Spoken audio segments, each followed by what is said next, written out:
So what happened was that I had my plants and I did the entire video when I separated them from the root, but I realized I was not recording, so I tried to do this video and go back and show you guys how to separate an anthurium. Anthurium are basically called the pink flamingo of plants.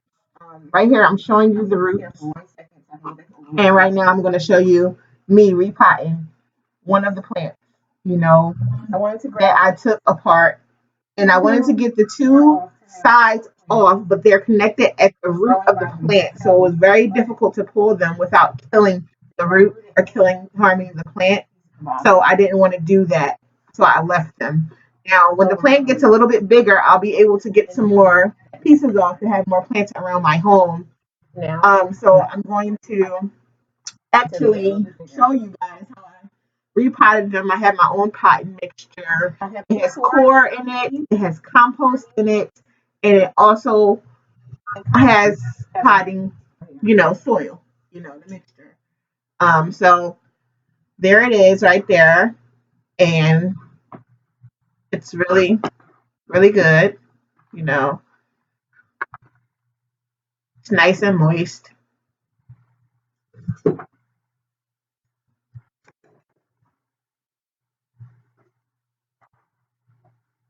Right now, I'm filling the pot up about 3/4, and I'm going to put some of the mixture that I just showed you inside of the pot, and I'm trying to keep it straight. So I decided to take it off the table.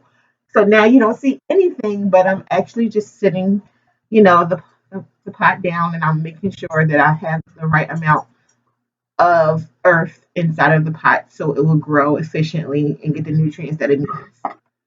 These plants do not go in the sun, and that was the first mistake that I made because you can see right there it has a little sun damage.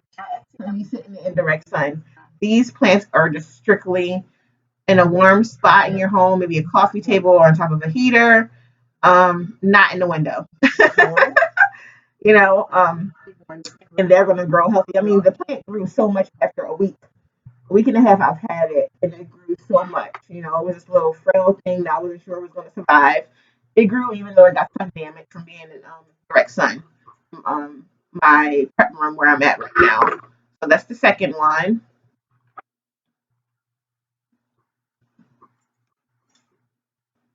You just want to make sure that you have everything that you need as far as your mixture. And make sure it has a lot of nutrients in it so the plant can basically grow on its own. You will have to water it, but with the right soil, you won't have to water it as much because it's not going to be in direct sunlight. So I would say at least twice a week, this plant.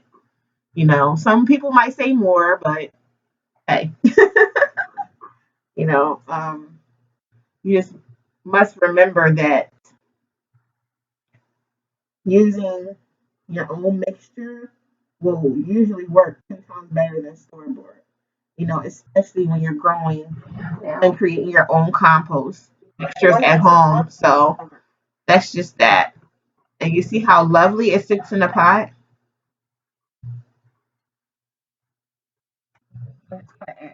Right. And I just added some pieces to make it straight so it can grow upwards and not sideways or lean over. We had some roots trying to pop out the top, so I had to push them down and add some more soil mixture to the pot. It will go down once I water it, so there's no worries with being overfilled or anything of that nature.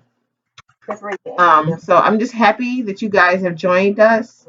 Thank you. This is Rena Nicole from Sankofa's Natural. Peace and many blessings. Like, subscribe, follow.